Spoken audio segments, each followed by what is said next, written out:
Capítulo 1. Quantas espécies de principados existem e como podem ser adquiridos?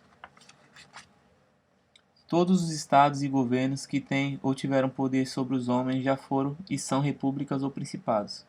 Principados são ou hereditários, onde a família está estabelecida no local há tempo, ou são novos. Os principados novos são ou inteiramente novos, como Milão foi para Francisco Sforza, ou são membros anexados ao estado hereditário do príncipe que os adquiriu, como foi o reino de Nápoles para o rei da Espanha. Esses domínios adquiridos estão acostumados a viver ou sob o reino de um príncipe ou em liberdade, e são adquiridos através das armas do príncipe ou de outros, ou por sorte ou por habilidade. Capítulo 2. Sobre principados hereditários.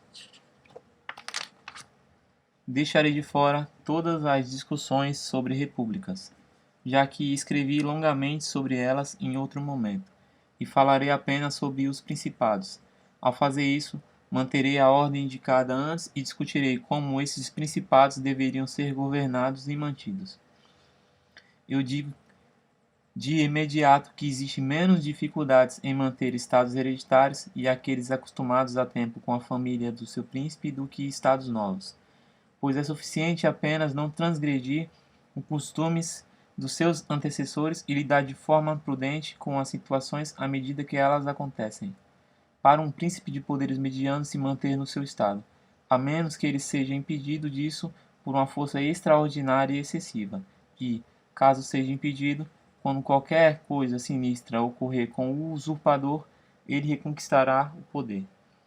Nós temos na Itália, por exemplo, o Duque de Ferrara, que não poderia ter superado os ataques dos venezianos em 1484, nem os do Papa Júlio em 1510, se ele não estivesse estabelecido nos seus domínios há muito tempo, pois um príncipe hereditário tem menos necessidade ou razão para o ofender, e assim ele acaba sendo mais armado, e a menos que vícios extraordinários façam com que ele seja odiado, é razoável esperar que os seus súditos sejam naturalmente bem dispostos com eles.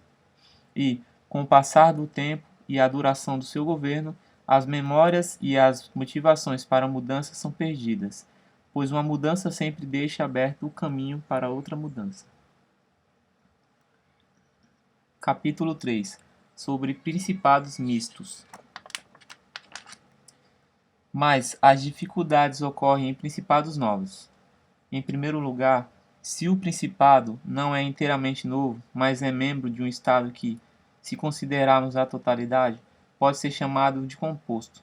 As mudanças ocorrem principalmente devido a uma dificuldade inerente que existe em todos os novos principados, pois homens mudam de governantes com satisfação, acreditando que assim estarão melhorando, e essa esperança os induz a levantar armas contra o atual governante, no que se enganam, pois depois descobrem com a experiência que foram de mal a pior.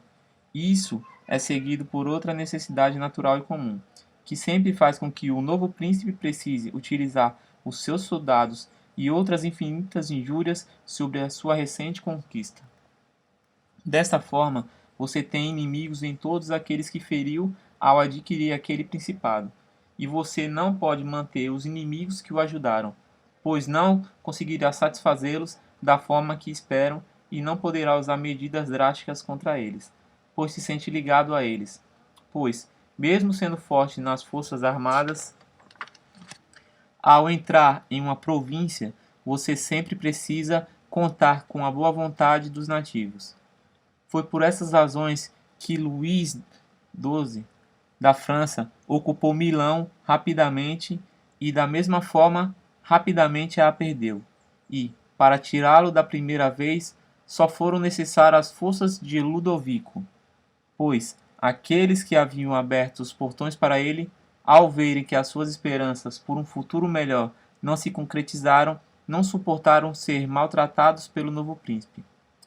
É bem verdade que, após reconquistar as províncias rebeldes uma segunda vez, é mais difícil perdê-las novamente, e depois o príncipe, com menos relutância, usa a oportunidade da rebelião para punir aqueles que lhe faltaram com a lealdade, eliminar suspeitos e se fortalecer nos lugares mais fracos. Assim, para que a França perdesse Milão pela primeira vez, o duque Ludovico precisou apenas fazer montins nas fronteiras, mas, para que a perdesse pela segunda vez, foi necessário trazer o mundo todo contra ele e que os seus exércitos fossem desbaratados e expulsos da Itália, o que se seguiu das razões descritas acima. Não obstante, Milão foi tomado da França da primeira e da segunda vez. As razões gerais da primeira foram discutidas, resta agora explicar as da segunda vez que recursos ele tinha e o que qualquer pessoa na situação dele poderia ter feito para manter posse da sua conquista melhor do que o rei da França. Agora eu digo que estes domínios que, quando conquistados, são adicionados a um estado antigo por aquele que os conquista, são ou do mesmo país e linguagem ou não. Quando são, é mais fácil mantê-los, especialmente quando não estão acostumados a se autogovernar. E para mantê-los seguros, é suficiente ter destruído a família do príncipe que reinava neles anteriormente, porque os dois povos, conservando as suas velhas condições e tendo costumes parecidos, passarão a viver tranquilamente juntos, como vimos ocorrer com Bretanha, Borgonha, Gasconha e Normandia, que por tanto tempo estiveram ligados à França, e, apesar de haver uma pequena diferença nas línguas, mesmo assim os costumes são parecidos e os povos poderão se entender e se acomodar. Aquele que os anexou, se quiser mantê-los, tem apenas que manter em mente duas medidas. Primeiramente, que a família do antigo senhor da terra seja extinta e, em segundo lugar, que nem as suas leis nem os seus impostos sejam alterados, para que em muito pouco tempo, o território conquistado e o principado antigo se tornem um só corpo. Mas, quando estados são adquiridos em um país com língua, costumes e leis diferentes, dificuldades aparecem, e é necessário sorte e muita energia para mantê-los. E uma das maiores e mais eficientes medidas é o conquistador morar no território conquistado. Isso torna a sua posição mais segura e duradoura, como ocorreu com o turco na Grécia, que, apesar de todas as outras medidas tomadas para manter a posse do Estado, se não tivesse ido habitar lá, não teria conseguido mantê-lo. Porque, se você está no local, pode ver brotar as desordens e assim remediá-las rapidamente. Mas, se você não está por perto, até ouvir falar das desordens, elas não terão mais remédio. Além disso, o país não é saqueado pelos seus oficiais ou súditos. Os súditos ficam felizes de poder recorrer ao príncipe com mais facilidade. Assim sendo, desde que queiram ser bons, eles têm mais razões para amá-lo ou, caso contrário, para temê-lo. Aquele que desejar atacar o estado de fora deverá ter muito cuidado, já que enquanto o príncipe residir no estado, ele só poderá ser tomado dele com extrema dificuldade. A outra medida eficaz é instalar colônias em um ou dois lugares, que poderão agir como lugares-chave para aquele estado, pois é necessário ou fazer isso ou então manter lá muita cavalaria e soldados. Um príncipe não gasta muito com colônias. Com pouco ou nenhum custo ele enviá-los e mantê-los. E ofende apenas a minoria dos cidadãos de quem toma terras e casas para cedê-las aos novos habitantes, e aqueles a quem ele ofender, permanecendo pobres e espalhados pelo território, nunca poderão prejudicá-lo, enquanto os outros habitantes, permanecendo inalterados, continuam tranquilos e ao mesmo tempo estão receosos de errar e acontecer com eles o mesmo que aconteceu com aqueles expulsos das suas terras. Concluo dizendo que essas colônias não são onerosas, são mais fiéis, causam menos danos e aqueles que são prejudicados, como já foi dito, sendo pobres e estranhos espalhados. nada podem fazer. Sobre isso, tem que ser destacado que homens devem ser ou bem tratados ou destruídos, pois podem se vingar de pequenas feridas, mas não de feridas mais graves. Portanto, a ferida que for feita em um homem deve ser tal que você não precise ficar com medo da sua vingança.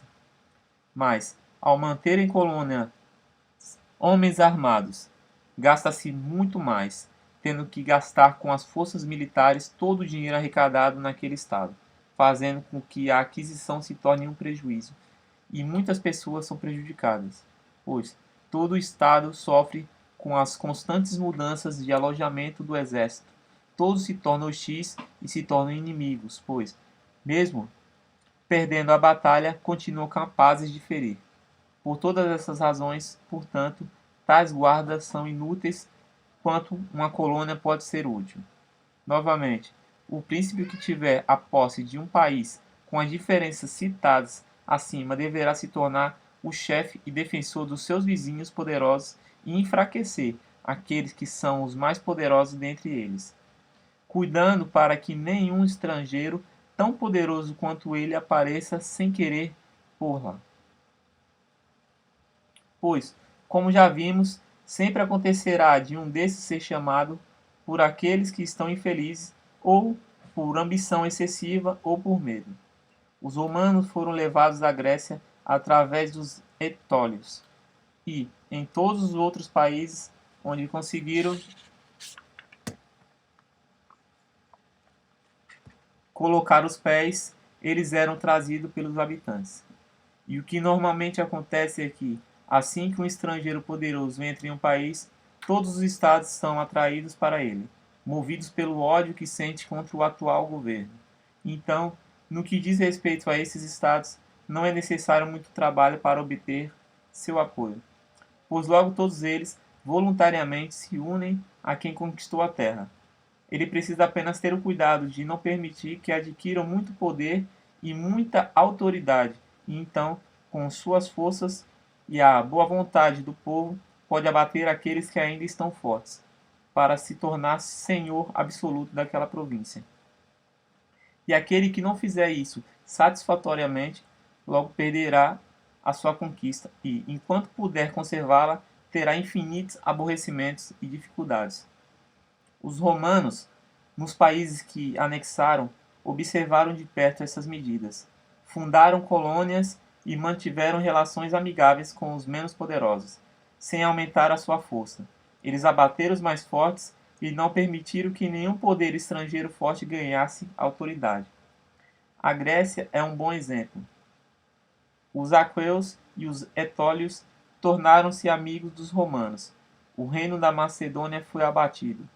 Antíoco foi expulso, porém, os méritos dos aqueus e dos etólios nunca lhes permitiu aumentar o seu poder, nem a persuasão de Filipe induziu os romanos a serem seus amigos sem antes abatê-los, nem a influência de Antíoco conseguiu fazer com que eles o autorizassem a manter seu domínio naquela província.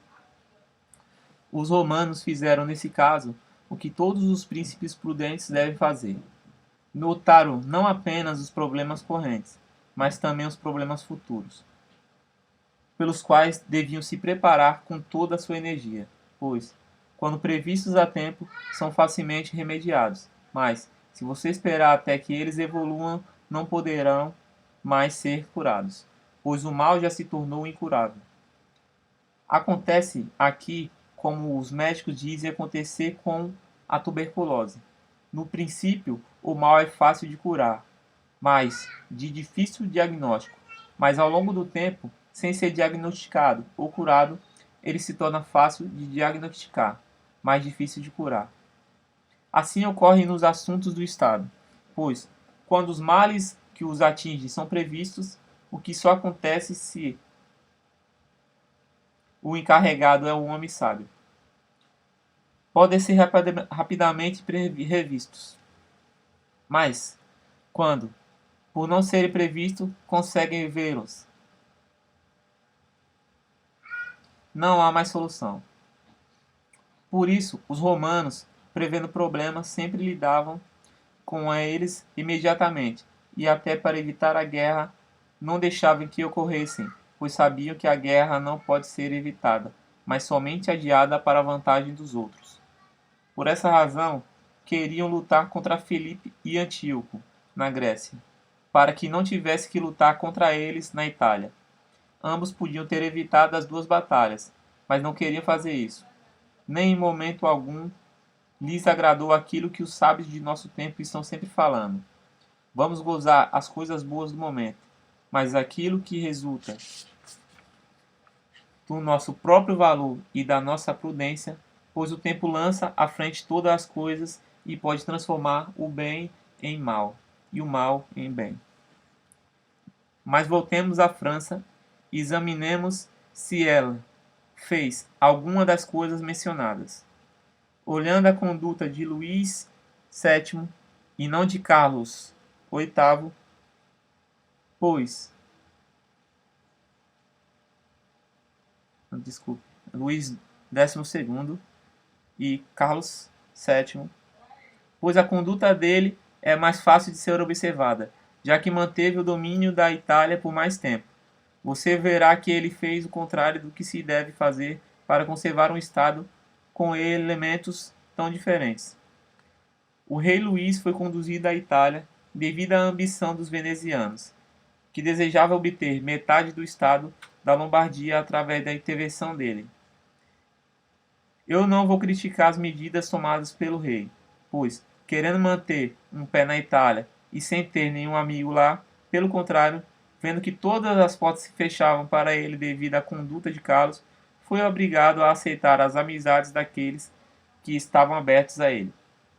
E teria conseguido o que queria se não tivesse cometido erros em outras áreas. O rei, porém, tendo conquistado a Lombardia, reconquistou de imediato a autoridade que Carlos havia perdido. Genova cedeu. Os florentinos tornaram-se seus amigos. O Marquês de Mantua, o Duque de Ferrara, o Bentivoglio, a Senhora de Forli, os senhores de Faenza, de Pesaro, de Rimini, de Camerino, de Piombino, os Luqueses, os Pisanos, os Cianeses, todos tentaram se tornar seus amigos. Então os venezianos puderam perceber a temeridade da resolução que haviam tomado. Para poderem conquistar 2 vilarejos na Lombardia, haviam transformado o rei em senhor de 2/3 da Itália. Vamos considerar agora com que pouca dificuldade o rei poderia ter mantido a sua posição na Itália se tivesse observado as regras mencionadas anteriormente e mantido todos os seus inimigos seguros e protegidos. Amigos. Pois, apesar de serem numerosos, eles eram fracos e temidos. Alguns com medo da igreja, outros com medo dos venezianos, e assim todos teriam que sempre ficar do seu lado, e através deles ele poderia ter facilmente obtido segurança contra aqueles que permaneciam poderosos. Mas ele, assim que chegou a Milão, fez o contrário, auxiliando o Papa Alexandre a ocupar a Romanha. Nunca sequer passou pela sua cabeça que com isso ele estava se enfraquecendo, afastando os amigos e aqueles que lhe tinham lançado os braços, enquanto engrandecia a igreja, acrescentando ao poder espiritual tamanha força temporal. E, tendo cometido esse primeiro erro, foi obrigado a segui-lo. Tanto que, para pôr fim à ambição de Alexandre e evitar que este se tornasse senhor da Toscana, foi-lhe necessário ir pessoalmente à Itália. E, se já não fosse o bastante ter engrandecido a igreja e perdido seus amigos, ele, desejando ter o reino de Nápoles, dividiu com o rei da Espanha e, sendo o primeiro árbitro da Itália, aí colocou um companheiro para que os ambiciosos daquele país e os descendentes tivessem onde se abrigar. E, em vez de deixar naquele reino um soberano sujeito a ele, tirou para, em seu lugar, colocar outro que pudesse expulsá-lo, o próprio Luís, dali. O desejo de conquistar é muito natural e comum, e homens sempre devem tentar conquistar terras quando podem, e por isso são louvados e não censurados. Mas, quando a conquista é extremamente difícil, porém desejada, obtê-la a qualquer custo, isso é tolice e merece ser censurado. Portanto, se a França pudesse ter atacado Nápoles com as suas próprias forças, ela deveria ter feito isso. Se ela não pudesse fazê-lo, então não deveria tê-lo dividido. E se a divisão que ela fez com os venezianos na Lombardia fosse justificada pelo fato de que assim conseguiram firmar o pé na Itália, e essa divisão merece censura, pois não podia ser justificada por essa necessidade. Luís tinha, portanto, cometido esses 5 erros: eliminou os menos fortes, engrandeceu um dos grandes poderes na Itália, trouxe um poder estrangeiro, não foi habitar no país e não instalou colônias. Erros que, se ele tivesse vivido, não teriam sido grandes o suficiente para feri-lo caso não tivesse cometido um 6º erro, ao tirar os seus domínios dos venezianos. Pois, se não tivesse tornado grande a igreja, nem introduzido a Espanha na Itália, teria sido bem razoável e necessário enfraquecê-los, mas, como tomou as medidas anteriores, nunca deveria ter consentido com a ruína deles, pois eles, sendo poderosos, teriam sempre mantido outros longe da Lombardia. Isso porque os venezianos jamais iriam consentir em qualquer manobra contra esse estado, a menos que se tornassem os senhores de lá. Da mesma forma que outros não iriam querer tomar a Lombardia da França para dá-la aos venezianos. E ninguém tinha coragem para ir contra ambos. E, se qualquer pessoa falar, o rei Luís cedeu a Romanha a Alexandre e o reino à Espanha para evitar a guerra, eu respondo com as razões citadas anteriormente, que uma crise nunca deve ser utilizada para evitar a guerra, pois a guerra nunca é evitada, apenas adiada para sua própria desvantagem. E, se alguém alegar que a promessa que o rei havia feito ao Papa de que ele o ajudaria na empreitada em troca da dissolução do seu casamento e do chapéu cardinalício concedido a Juão, a isso respondo que escreverei mais tarde sobre a fé dos príncipes e como ela deve ser mantida. O rei Luís, assim, perdeu a Lombardia não por ter seguido nenhum dos princípios observados por aqueles que conquistaram países e os mantiveram. Não há aqui nenhum milagre, mas simplesmente coisas razoáveis e naturais. E sobre isso falei em Nantes com Juan, quando Valentino, chamado popularmente na Itália de César Borgia, filho do Papa Alexandre, ocupava a Romanha. Quando o cardeal de Rouen observou para mim que os italianos não entendiam de guerras, respondi-lhe que os franceses não entendiam de Estado. Quero dizer que, se entendessem, não teriam deixado a Igreja se tornar tão grande. E de fato, já foi visto que a grandeza da Igreja e da Espanha na Itália foi causada pela França, e a sua ruína pode ser atribuída a esses 2 estados.